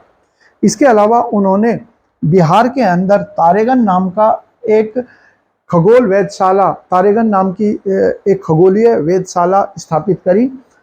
और ये तारेगन वो जगह है, आप ध्यान रखिए कि जब 21वीं शताब्दी की शुरुआत हुई और पहला सूर्य ग्रहण जब लगा, तो उस समय पर अंतर्राष्ट्रीय स्तर के ऊपर ये घोषणा करी गई, यहाँ तक कि अमेरिका की अंतरिक्ष एजेंसी नासा ने भी घोषणा करी कि पृथ्वी का वो स्थान जहाँ से हम सूर्य ग्रहण को बेहतर रूप से देख सकते हैं वो तारेगन है। इसीलिए दुनिया भर से जो खगोलविद हैं, एस्ट्रोनॉमर्स हैं, वो बिहार में उस समय पर आए थे सूर्य ग्रहण का अध्ययन करने के लिए। तो इस वेधशाला, खगोल वेधशाला की स्थापना का श्रेय आर्यभट्ट को ही जाता है। इसके बाद आ गया अगला पॉइंट, भास्कर प्रथम। इनने आर्यभट्ट के सिद्धांतों पर टिप्पणी करी, पुस्तकों 3 ग्रंथों की रचना करी, वो देख लीजिएगा आप, महाभास्कर। वारामिहिर, चंद्रगुप्त द्वितीय के दरबार में 9 रत्न थे, उनमें से एक रत्न जो है वारामिहिर था, और इसने एक पुस्तक लिखी है पंच सिद्धांतिका, जिसमें 5 सिद्धांत दिए गए हैं ज्योतिष के, और ये किस पर आधारित है?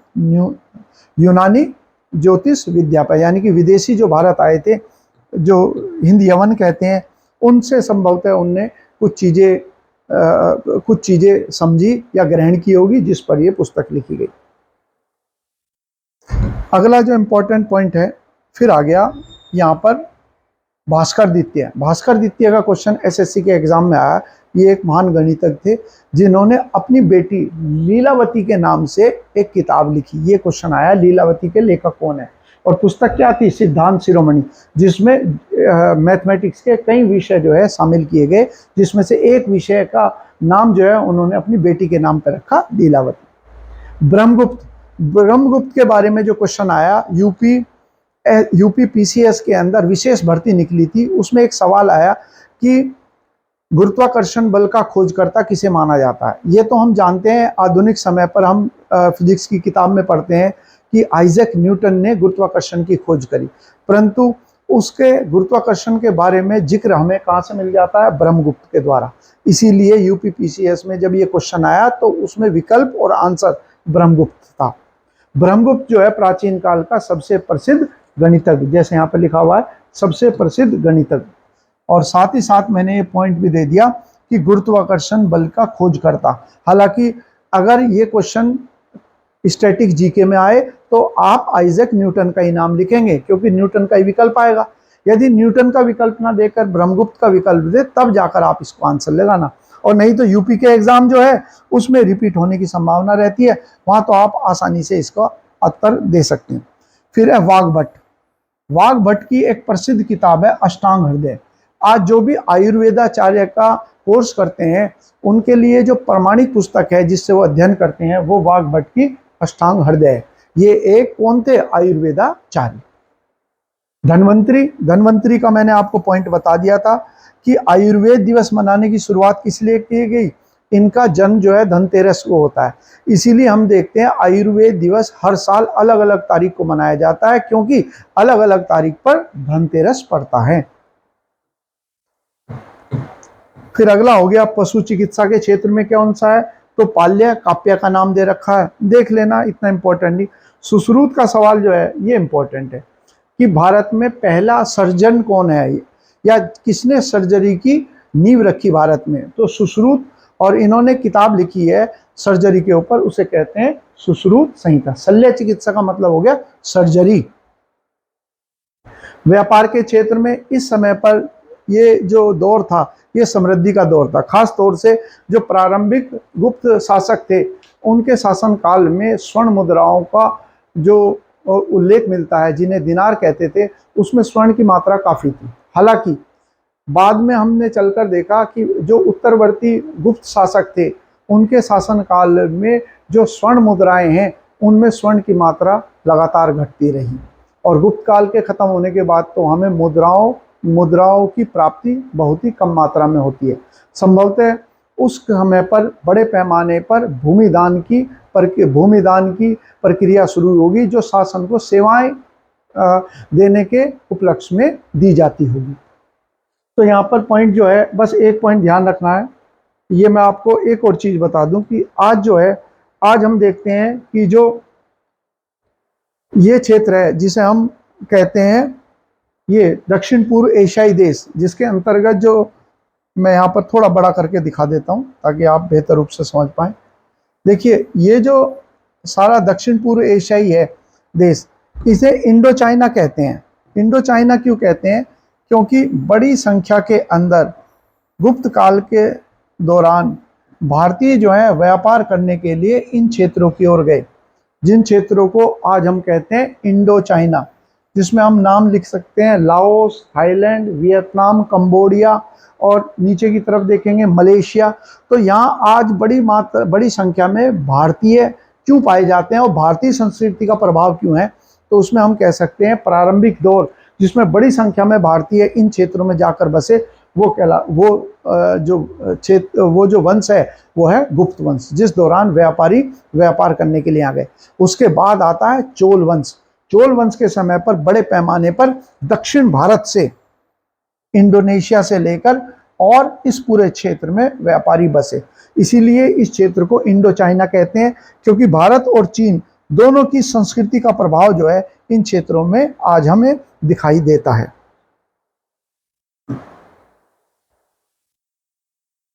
तो यहाँ पर जो पॉइंट था, ये पॉइंट हमने दे दिया। प्रमुख बंदरगाह का नाम बंगाल का था तामलिप्ति, उसे ध्यान रखिए, और कुछ करने की जरूरत नहीं है। एग्जाम के अंदर कोई इससे संबंधित ऐसे सवाल नहीं आएंगे। तो निर्यात की प्रमुख वस्तुएं क्या थी? तो निर्यात की प्रमुख वस्तुओं के नाम दे दिए, और आयात की प्रमुख वस्तुएं कोई सवाल नहीं करने की जरूरत है आपको। इसके अलावा यहाँ पर एक पॉइंट देखिए, इस समय पर लेन देन के लिए जो मुद्रा इस्तेमाल होती थी कौड़ी, और जो स्वर्ण मुद्राएं थी उन्हें क्या कहते थे? उन्हें कहते थे दिनार। दिनार शब्द जो है लेटिन भाषा का एक शब्द है। मैंने जो आपको कुषाण वंश कराया था तब मैंने दिनार के बारे में बताया था, यहाँ भी बता देता हूँ। दिनार जो शब्द है ये लेटिन भाषा का शब्द है। असल में पूर्व युगोस्लाविया के अंदर एक क्षेत्र है यूरोप में पहाड़ी, जिनको कहा जाता है दिनार पहाड़ियाँ यहाँ पर। और इन दिनार पहाड़ियों की वजह से ही वहाँ पर जब हिंद यवनों ने भारत में मुद्राओं का प्रचलन शुरू करा, ये क्षेत्र जो है, ये पूरा क्षेत्र, ये यहाँ सर्बिया लिखा हुआ है, मैं बता देता हूँ, ये जहाँ सर्बिया लिखा हुआ है, ये पूरा क्षेत्र जो है यहाँ पर था।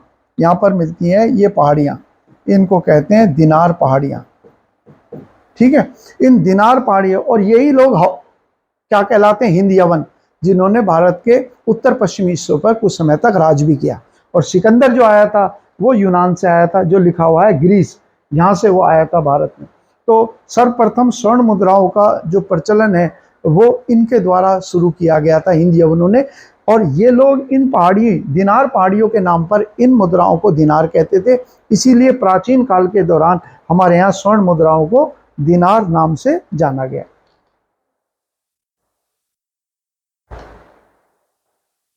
और चांदी के सिक्के क्या कहलाते थे? तो आपके लिए इंपॉर्टेंट क्या है? दिनार, कौड़ियों, और चांदी के सिक्के को क्या कहते थे? रूपक। और आपने पढ़ा था कि जो मौर्य काल है उसमें चांदी के सिक्कों का एक नाम जो है रुपया रूप था, और एक नाम था पण या कर्षपण। ध्यान रखना है। प्रशासन का कोई सवाल एग्जाम के अंदर नहीं। इनकी सबसे बड़ी जो कमजोरी सिद्ध हुई वो सिद्ध हुई कि इन्होंने विकेंद्रीकरण की विकेंद्रीकरण के बलों को बढ़ाने का काम किया। क्यों? क्योंकि जैसे मैंने कहा, इनके यहाँ पर जो स्वर्ण मुद्राएं हैं वो हमें धीरे धीरे कम होती हुई दिखाई दी। संभवतः इन्होंने शासन को जो सेवाएं दी जाती थी उसके बदले भूमिदान देने की शुरुआत करी। अब भूमिदान में जो भूस्वामी होता था उससे अपेक्षा ये की जाती थी वो कृषि का विस्तार करेगा, क्योंकि भूमिदान आमतौर पर जो है ऐसी भूमि का दिया जाता था जो भूमि अनुर्वर हो, जिसपे कृषि ना होती हो। तो एक लाभ तो राज्य को ये हुआ कि उससे कृषिगत आय होने लगी, लेकिन जिसको ये भूमि दान दी जाती थी उसे प्रबंधन का अधिकार दे दिया जाता था। इस प्रकार से भारत के अंदर छोटे छोटे भूस्वामियों की एक बड़ी सेना तैयार होगी और वो केंद्रीय सत्ता के एवज में अपनी ताकत का विस्तार करने पे लग गई। और जब केंद्रीय सत्ता कमजोर हुई तो उसने अपने क्षेत्र का विस्तार करके छोटे छोटे राज्यों का गठन करा। इस प्रकार से गुप्त राजवंश के पतन के बाद उत्तर भारत के अंदर केंद्रीय राज्य की स्थापना संभव नहीं हो पाई और संपूर्ण उत्तर भारत छोटे छोटे राज्यों में विभाजित हो गया। इसलिए जब मुस्लिम आक्रांताओं ने भारत पर हमला किया तो उनका सामना एकजुट होकर करना एक ही केंद्रीकृत सत्ता के ना होने की वजह से थोड़ा कठिन हो गया, जिसकी वजह से मुस्लिम आक्रांताओं को भारतीय राज्यों को एक एक करके पराजित करने में सफलता या सहायता भी मिली। तो यहाँ भूमिदान की बात कर दी, कोई एग्जाम के अंदर क्वेश्चन नहीं है। एक वर्ड आ रहा है भूपति, भूमि का शासक। शासक की जो उपाधियां थी वो उसे भूमि का स्वामी बनाता था। और कुछ पदाधिकारी थे जिनको मंत्री कहते हैं, जो अमात्य के नाम से जाने हैं। कोई एग्जाम में सवाल नहीं, आप इन्हें छोड़ भी सकते हैं। अब यहाँ पर एक नए अधिकारी के बारे में उल्लेख मिलता है, कर्णिक। आगे पढ़ेंगे, ये कायस्थ कहलाते हैं। यानी कि एक नई जाति का उदय हुआ जिसका काम क्या था, जो भूमिदान दी जाती थी उस जमीन का लेखा जोखा रखने का काम जो है वो कर्णिक को था, जो आगे चलकर हम कहेंगे ये भविष्य में क्या नाम से जाने गए, कायस्थ जाति के नाम। जैसे श्रीवास्तव है, सिन्हा है, माथुर है, ये सारे क्या कहलाते हैं, कायस्थ कहलाते हैं। तो पढ़ी लिखी जाति होने के कारण फिर हमने देखा कि प्रशासनिक सेवाओं के अंदर बड़ी संख्या में इस जाति के लोगों ने परीक्षाएं उत्तीर्ण भी करी। प्रारंभिक समय पर हम कह रहे हैं कि जब देश स्वतंत्र हुआ उस समय पर बड़ी संख्या में आईएएस अधिकारी और प्रशासनिक सेवाओं के अंदर इसी जाति के लोग थे। अब यहाँ इसके बाद अन्य जो पॉइंट दे रखे हैं इनके बारे में आपको कुछ करने की आवश्यकता नहीं है, आप छोड़ सकते हैं। यहाँ पर नगर प्रशासन, इसको भी आप छोड़ सकते हैं, ठीक है। यहाँ से आ जाते हैं जो जिसको हम हर बार पढ़ते हैं। क्या पढ़ते हैं कि व्यापारियों का संगठन श्रेणी कहलाता था, उसका मुखिया जो है वो श्रेष्ठी, और सारे के सारे व्यापारियों के समूह का जो एक संयुक्त गठबंधन था उसका मुखिया कहलाता नगर श्रेष्ठी। जैसे आज हम कहते हैं व्यापार संघ, तो ये व्यापार संघ थे, अलग अलग क्षेत्र के व्यापारी अलग अलग संघ बनाते थे जिन्हें श्रेणी कहते थे। व्यापारियों का एक समूह जो संचार करता था, काफिलों में चलता था, उसे सार्तावाह कहते थे। और मुख्य लेखाकार, चीफ अकाउंटेंट जो होता था उसे कहते थे प्रथम कायस्थ या प्रथम कर्णिक। राजस्व प्रशासन के अंदर बस एक पॉइंट ध्यान रखना है आपको कि राजस्व प्रशासन में तो हमने देखा कि भूमिदान की प्रवृत्ति जो है जोर पड़ने लगी। और यहाँ पर जो लगान थी, आमतौर पर लगान जो थी वो 1/6 लगान वसूली जाती थी। हालांकि कुछ जगह पर हमें साक्ष्य मिले हैं कि लगान जो है, लगान की दर 1/4 भी थी, लेकिन 1/4 से 1/6 तक। परंतु एसएससी में जब सवाल आया कि बताइए लगान कितनी वसूली जाती थी, तो आप 1/6 ही लिखेंगे। यहाँ तक कि मौर्य काल के अंदर भी जब हमने लगान की व्यवस्था को देखा कि कितनी लगान की मांग थी, तो 1/6 ही उत्तर है। और जैसे आपने वैदिक काल में पढ़ा कि लगान को क्या कहते थे, बलि या बाली कहते थे या भाग कहते थे, और यही नाम जो है हमें यहाँ पर भी मिलता है। अभी मैं उस पर निशान लगवा दूंगा आपको, कोई आवश्यकता नहीं। हाँ, उसका नाम जो आपको लिखना है मैं बता देता हूँ क्या नाम था। तो जो लगान थी उसे क्या कहते थे, या तो उसे भाग कहते थे या फिर उसे किस नाम से जाना जाता था, बलि या बाली, ठीक है। और उत्तर वैदिक काल में भी क्या नाम था, बलि या बाली ही कहते। ग्रामीण प्रशासन कोई सवाल नहीं। कला के क्षेत्र में, तो जैसे कला के क्षेत्र में मैंने बताया कि ये क्षेत्र जो है कला, वास्तुकला और साहित्य के क्षेत्र में गुप्त काल को स्वर्णिम काल कहते हैं। ये पहली बार ऐसा हुआ कि खुले आसमान के नीचे भवन नुमा मंदिरों के निर्माण की शुरुआत हुई, जिसमें से 2 मंदिर जो उत्तर प्रदेश से संबंधित है बहुत ही महत्वपूर्ण है। यदि सवाल आए कि ईंटों का बना हुआ पहला मंदिर कौन सा है, तो हम कहते हैं कि ये जो मंदिर है भीतरगांव मंदिर, ये ईंटों से बना हुआ था कानपुर में। और एक मंदिर जो है 10 अवतार मंदिर, ये पत्थर का बना हुआ, मुख्यतः पत्थर का इस्तेमाल बना। ठीक है, ये इंपॉर्टेंट है, कम से कम यूपी के एग्जाम के लिए तो बहुत ही इंपॉर्टेंट। जिले याद कर लेना और इनके नाम याद कर लेना। इस अन्य बड़ी उपलब्धि जो है, जो मैंने जिक्र किया था, वह कौन सा है? वह है अजंता और एलोरा की गुफाओं में। अजंता एलोरा की जो गुफाएं हैं उसमें जो हमें चित्रकारी मिलती है वो मिलती है हमें 2री शताब्दी ईसा पूर्व से लेकर और 6ठी शताब्दी ईसा पूर्व। 6ठी शताब्दी किसका पतन हो गया? गुप्त वंश का, ईस्वी। तो इस समय काल के दौरान अजंता एलोरा की गुफाओं का निर्माण हुआ। उसमें सबसे ज्यादा निर्माण जो हुआ वह किस काल में हुआ? वह सबसे ज्यादा चित्रकारी और गुफाओं का निर्माण गुप्त काल में हुआ। इसलिए हमने अजंता को जब पढ़ते हैं तो हम पढ़ते हैं उसे गुप्त काल के साथ प्रमुख उपलब्धि के रूप में। ये कारण है। इन चित्रों में आज भी 1500 साल बीतने के बावजूद भी ये चित्र जो है चमकदार है, और ये चित्र जो है प्राकृतिक रंगों से, जैसे पौधों से, फूलों से इनका निर्माण किया गया है। मध्य प्रदेश में बाघ गुफाएं हैं, वहां भी चित्रकारी मिली है, ये भी गुप्त काल के दौरान है। इसी काल में बुद्ध की एक अलग मूर्ति की शुरुआत हुई, भूमि स्पर्श मुद्रा, यानी कि एक प्रकार की मुद्रा है जिसमें वो बड़े ही शांत और साधना की अवस्था में बैठे हुए।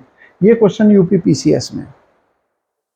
इसके बाद अजंता गुफाएं। अजंता गुफाओं का जो सवाल है वो आया हुआ है सीडीएस के एग्जाम में।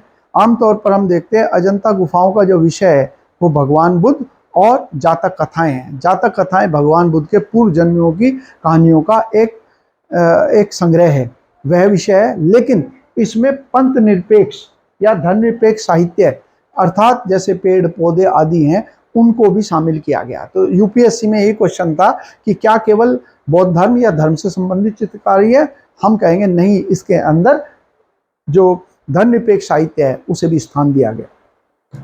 तो संभवतः आज जो है हमारा जो टॉपिक था गुप्त काल का, इसका अब इसमें थोड़ा सा और धर्म बचा हुआ है, वो और मैं करा देता हूँ। जाति प्रथा। इस समय पर क्या हुआ? इस समय पर जब जो कृषि का विस्तार हुआ, क्योंकि बड़े पैमाने पर भूमि दान दिया गया, जिसकी वजह से बड़ी संख्या में कृषकों की काम करने वाले श्रमिकों की आवश्यकता थी। इसीलिए इस समय पर हमने देखा शूद्र जो है उनका सामाजिक उत्थान हुआ और वह कृषक के रूप में स्थापित हुए। इसीलिए जब 7वीं शताब्दी के अंदर हर्षवर्धन भारत आया तो उसने कहा ये अनादा, यानी कि अन्न देने वाले हैं, अर्थात कृषक शूद्र जो है वो कृषि क्षेत्र से जुड़े हुए थे। और जाति प्रथा जो है, क्योंकि ये क्षेत्र जो है आर्थिक समृद्धि का था, नगरों का बहुत विकास हुआ, इसीलिए यहाँ पर अलग अलग विशेषज्ञ जो हैं वो जाति के रूप में जाने गए। जो जिस काम में पारंगत था और वो काम वंशागुणत चलता रहा, जैसे नाई, तेली, धोबी आदि है, तो वो पीढ़ी दर पीढ़ी एक ही काम करने लगे, तो वो जाति के रूप में स्थापित हो गए। दर्शन, देखिए हमारे यहाँ पर जो मोक्ष प्राप्ति है वही प्रमुख सनातन धर्म का लक्ष्य है। तो उस दिशा में अग्रसर होने के लिए ये 6 दर्शन है, हर एग्जाम के लिए इम्पोर्टेंट है। जैसे वैशासिक है उलूक कणाद के द्वारा। उलूक कणाद जो है ये ऋषि थे, और ये क्वेश्चन जो है एग्जाम में आया यूपी पीसीएस में, जब पूछा गया कि अणु की अवधारणा, यानी कि हम कहें एटम की अवधारणा किसने दी, तो आधुनिक समय पर जब हम केमिस्ट्री पढ़ेंगे तो अलग अलग यूरोपियों के नाम पढ़ेंगे। लेकिन अगर हम कहें कि हम दर्शन की बात करें, कि जैसे भगवान बुद्ध ने भी कहा कि व्यक्ति जो है वो क्षणिक है, हर क्षण बदलता है, तो वो बदलता क्या है? अणु हमेशा संचारशील रहता है। इसी वजह से हमारे दर्शन में कहा गया कि मन के जो विचार हैं वो अस्थिर रहते हैं, लगातार बदलते रहते हैं। तो ये क्वेश्चन इंपॉर्टेंट है कि किसने अणु की अवधारणा दी, एग्जाम के लिए काफी इंपॉर्टेंट पॉइंट है। वैशासिक भी आएगा या फिर अणु की अवधारणा। न्याय का संस्थापक कौन है, ये क्वेश्चन जैसे आरओ के एग्जाम में आ गया। पूर्व मीमांसा का जैमिनी का नाम आया। पूर्व मीमांसा क्या थे, ये कर्मवाद में ये कर्मवाद में विश्वास करते थे, यानी कि वेदों के अंदर जो लिखा है उसका विश्वास कर रहे थे। और जो ये उत्तर मीमांसा है, ये किस चीज में विश्वास कर रहे थे, इनका जो विश्वास था वो विश्वास था ज्ञान मार्ग में, उपनिषदों में, यानी कि हम किसी भी चीज को जो है कसौटी पर कसकर परखेंगे, ये कहलाता है उत्तर मीमांसा। योग में नाम आता ही है महर्षि पतंजलि का, जिन्होंने योग की नींव रखी। और योग क्या है, योग एक प्रकार से वो साधना है जिससे हम परमात्मा के साथ मिलन कर पाए और मोक्ष प्राप्त करें। और सांख्य दर्शन कपिल के द्वारा। प्रवर्तक के नाम अवश्य कर लेना याद, चाहे इनकी परिभाषा समझ में ना आए, वो इतना इंपॉर्टेंट नहीं है। अब हो गया धर्म के क्षेत्र में। धर्म के क्षेत्र में नई प्राप्ति ये हुई कि जब नए क्षेत्रों को कृषिगत भूमि के अंदर शामिल किया गया, तो इन सीमांत और कबीलाई क्षेत्रों में जहाँ देवियों की पूजा होती थी, उसे ब्राह्मण धर्म में शामिल करने के लिए उन्हें जो ब्राह्मण देवता थे, जैसे शिव जी हैं, विष्णु जी हैं, उनकी पत्नियों के रूप में शामिल कर दिया गया। तो देवियों की संकल्पना जो है गुप्त काल के अंदर हमें देखते हैं बड़े पैमाने पर ये प्राप्त हुई है। इसके अलावा विष्णु के 10 अवतारों का जिक्र किया गया यहाँ पर पहली बार, और ये भी कहा गया भगवान श्री राम जो है और भगवान श्री कृष्ण, ये भी विष्णु के 10 अवतारों में से एक है। और 9वें अवतार के रूप में भगवान बुद्ध को भी शामिल कर लिया गया, यानी कि बौद्ध धर्म की जो विशिष्टता थी, अलग था, अलग पहचान को इस समय पर हम देखते हैं वो संभवतः समाप्त होगी। बुद्ध जो है 9वें और 10वें जो है वो माने जाते हैं कल्कि। और कल्कि जो पीठ है वो हमारे यहाँ पर जो इधर की तरफ अमरोहा और मुरादाबाद या संभल क्षेत्र के अंदर पड़ता है कल्कि पीठ, जिसके जो मुखिया है वो है कांग्रेस के एक नेता है आचार्य प्रमोद कृष्णन, वो इस कल्कि पीठ के हैं। तो कल्कि जो है ये माना गया कि विष्णु जो है मानव का भेष धारण करके पृथ्वी पर जब अधर्म बहुत बढ़ जाएगा तो उसका अंत करने के लिए आएंगे। अगला पॉइंट बच्चों योग दर्शन के बारे में। योग का अर्थ क्या हो गया कि जो चित्त है, चित्त का मतलब क्या हो, चित्त की वृत्तियां, यानी कि मन के अंदर जो कई प्रकार के दुर्भाव उत्पन्न होते हैं उनका दमन करना जो है वो योग का उद्देश्य हो गया। और योग सूत्र नामक प्रसिद्ध पुस्तक के जो लेखक हैं, याद कीजिए मैंने बताया था पतंजलि हैं, और पतंजलि ने ही व्याकरण के ऊपर एक टिप्पणी लिखी जिसे कहते हैं महाभाष्य। तो ये व्याकरणचारी भी थे और योग गुरु भी माने जाते हैं इन्होंने। और योग का अर्थ क्या हो गया, शारीरिक क्रिया के का अर्थ नहीं है ये। पतंजलि क्योंकि महर्षि थे तो इसका अर्थ हो गया कि शारीरिक क्रियाओं को इस तरीके से अपने शरीर को बांधे ताकि हमें ध्यान लगाने और साधना करने में आसानी हो। तो ये संदर्भ इसका रहेगा। और योग दर्शन के 8 अंग हैं। यम या संयम, यम या संयम आप पढ़ते हो जब हम जैन धर्म पढ़ते हैं, तो जैन धर्म के अंदर 5 व्रत हैं। एक तो है सत्य, एक अहिंसा, एक है आस्तेय और एक जो है अपरिग्रह। तो सत्य, अहिंसा, आस्तेय, अपरिग्रह और 5वां है ब्रह्मचर्य। ये पांचों के पांचों जो हैं, ये 8 जो नियम है योग के, उनमें से एक नियम यम या संयम है। ये पांचों उसके अंतर्गत आते हैं। इसके बाद आ गया नियम, सोच, संतोष, तप, स्वास्थ्य, ये करना। और 8वां जो है वो है समाधि, यानी कि समाधि तक जाने का जो रास्ता है जिसके द्वारा ध्यान लगाकर हम प्रभु के साथ मिलन करें और मोक्ष को प्राप्त करें। ये 8 बिंदु बताए गए हैं। और यहाँ पर हम ये चीज़ तो बिल्कुल भी नहीं भूल सकते कि आज हम जब देखते हैं कि भारत की एक बड़ी पहचान जो है योग के रूप में है, और 2019 से योग दिवस मनाया जा रहा है प्रतिवर्ष 21 जून को। तो उसमें बहुत बड़ा योगदान जो है वो है बाबा स्वामी रामदेव का, जिनका हरिद्वार में पतंजलि विद्यापीठ है। तो इसमें कोई भी व्यक्ति जो है इस बारे के अंदर बहस नहीं कर सकता कि इनका योगदान है अथवा नहीं है, क्या ये व्यापारी है या योग है, उस चीज़ को परे रखिए। एक चीज़ मान लीजिए कि योग की जो आज पहचान है, जिसकी वजह से आज कोई भी भारतीय अगर विदेश में जाता है तो उसे ये समझते हैं कि ये योग में पारंगत होगा और सम्मान की दृष्टि से देखते हैं। तो योग जो हमारी पहचान खो चुकी थी उसे पुनर्जीवित करने का श्रेय जो है बाबा रामदेव को जाता है, और जिसकी वजह से अंतर्राष्ट्रीय योग दिवस प्रतिवर्ष मनाया जा रहा है। ये तारीख वर्ष 2015 है, तो 2015 ही, मैंने गलती से शायद 2019 कर दिया। तो आज का जो हमारा टॉपिक है वो अब समाप्त होता है, और आप लोगों ने मेरे लेक्चर को देखा और सुना, इसके लिए आपका बहुत बहुत धन्यवाद और आभार। और मैं आप लोगों से अनुरोध करता हूँ और अपेक्षा करता हूँ कि आप लोग मेरे चैनल को सब्सक्राइब करें, और यदि आपको ये पसंद आता है तो इसे लाइक भी करें और हो सके तो शेयर भी करें।